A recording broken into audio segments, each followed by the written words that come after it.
మనకు ప్రధానంగా ఇంట్లో ఆర్థిక సమస్యలు, రుణ సమస్యలు, శత్రు సమస్యలు, ఇంట్లో అందరము కష్టపడుతూ ఉంటాం కానీ డబ్బులు నిలబడకపోవడం. అలాగనే ఒక్కొక్కరి యొక్క జాతకంలో లగ్నంలో కుజుడు 2లో 4లో 7లో 8లో 12లో కుజుడు సంచారం చేసినప్పుడు కుజదోష ప్రభావం. అలాగనే లగ్నం కానీ 4లో కానీ 8లో కానీ వ్యయంలో శని సంచారం చేసినప్పుడు, అలాగనే లగ్నంలో 4లో 8లో రవి సంచారం చేసినప్పుడు అనేక రకాలమైనటువంటి ఈతి బాధలు ఉంటాయి.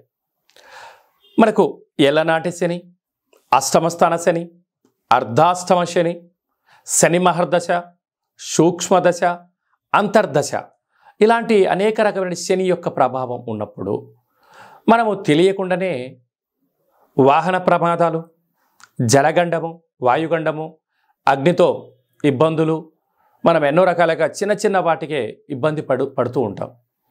అనారోగ్య సమస్యలు మనల్ని వెంటాడుతూ ఉంటాయి.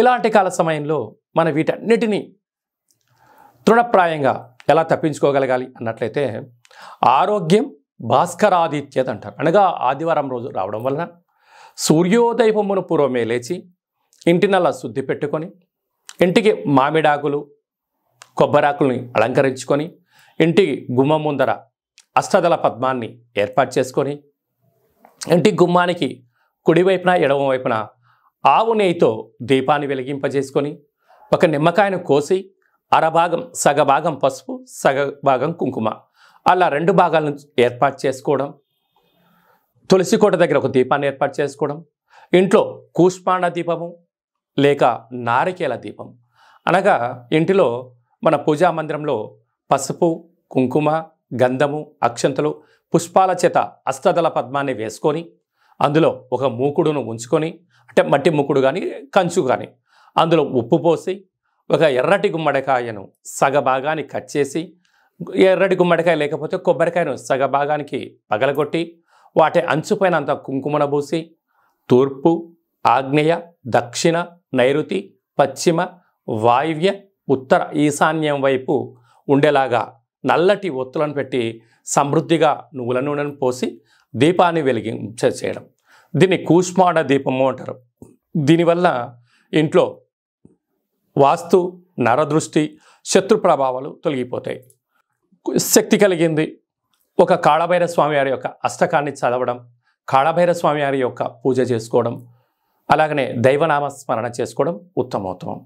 అపరాహ్న కాల సమయంలో గతించినటువంటి పెద్దవారి యొక్క పేరు స్మరించడం, వారి పేరు పైన తర్పణం వదిలేయడం, వారి పైన బ్రాహ్మణులకు స్వయం పాక దానం చేయడం, లేకపోతే భిక్షాటన చేస్తున్న వారికి వారిపైన అన్నదానం చేయడం, గోవులకు నవధాన్యాలను కానీ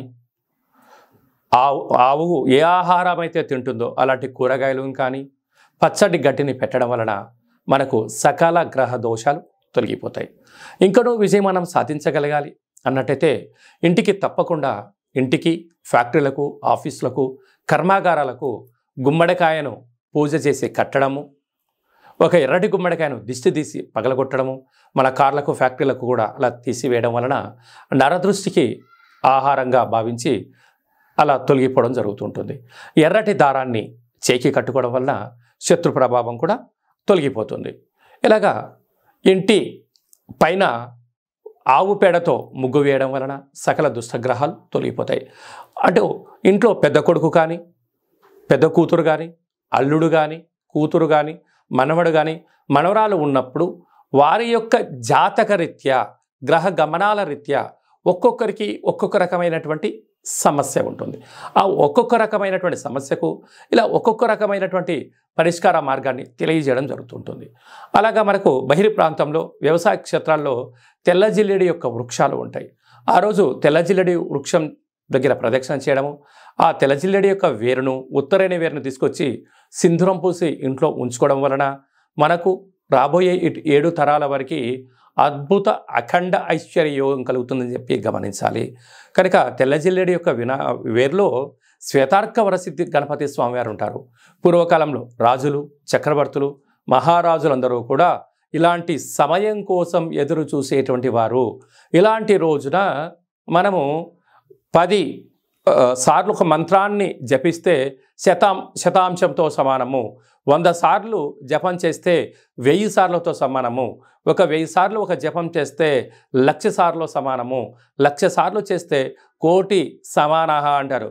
జప, తర్పణ, దాన కార్యక్రమాలు మనం ఎప్పుడైతే చేసుకుంటామో మనకు సంచిత, ప్రారబ్ధ, ఆగమిక అనే కర్మలు తొలగిపోయి అఖండ ఆయురారోగ్యాలతో నిండు నూరేళ్లతో జీవనాన్ని పొందడం కోసం ఎలా బతికామనేది కాదు, ఎంత ఆరోగ్యంగా బతికాము, ఎలా అద్భుతమైన జీవనంలో గృహంలో ఈతి బాధలు లేకుండా, శత్రు బాధలు లేకుండా, రుణ బాధలు లేకుండా, కోర్టు సమస్య లేకుండా ఆధ్యాత్మికమైనటువంటి ప్రశాంత జీవనం పొందాము అనేటువంటిది ఇక్కడ మనం గమనించగలగాలి. ఇంకను మనం విజయం సాధించగలగాలి అన్నట్టయితే కలియుగ కాలంలో చతుర్కాలార్చన కలిగినటువంటి ఏకైక భగవంతుడే కాళభైరవ స్వామివారు. అలాంటి కాళభైరవ స్వామి యొక్క స్మరణ, ధ్యానము, హోమము యోగదాయకం. వీలైతే కాళభైరవ స్వామివారికి ఒక సౌభాగ్య ముడుపును కట్టండి. వాటితో పాటు మనం ఏం చేయాలి అన్నట్లయితే ఒక్కసారి ఈ యొక్క పాత్రను మనం గమనించినట్లయితే ఈ యొక్క పాత్రను కంచు పాత్ర అంటారు.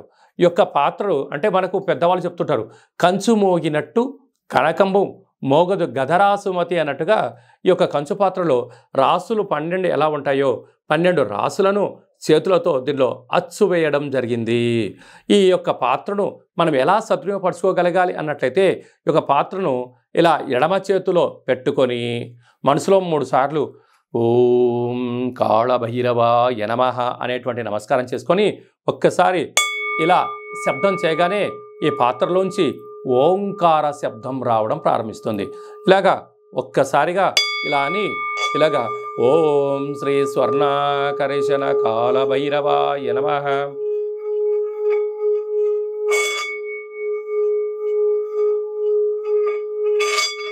అనేటువంటి 12 సార్లు మన మనసులో ఏదైతే కోరిక కోరుకొని ఇలా తిప్పడం వలన ఈ శబ్ద తరంగాల వలన మనిషి శరీరంలో ఉండబడిన చక్రాలు వికసించి గృహంలో ఉండబడినటువంటి యంత్ర, మంత్ర, తంత్ర, పరతంత్ర, తాంత్రిక గ్రహ దోషాలు తొలగిపోయి ప్రతి పని ఆకర్షణ కలిగి విజయం కలుగుతుంది అని చెప్పి గమనించగలగాలి.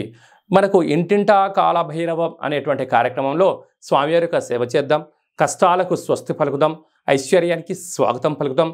అందులో ఆదివారం అమావాస్య పూట మన యొక్క దేవాలయంలో స్వర్ణ ఆకర్షణ కాళభైరవ స్వామి యొక్క దేవాలయంలో అష్టకాల భైరవ స్వామి యొక్క హోమ కార్యక్రమాలు జరుగుతూ ఉన్నాయి.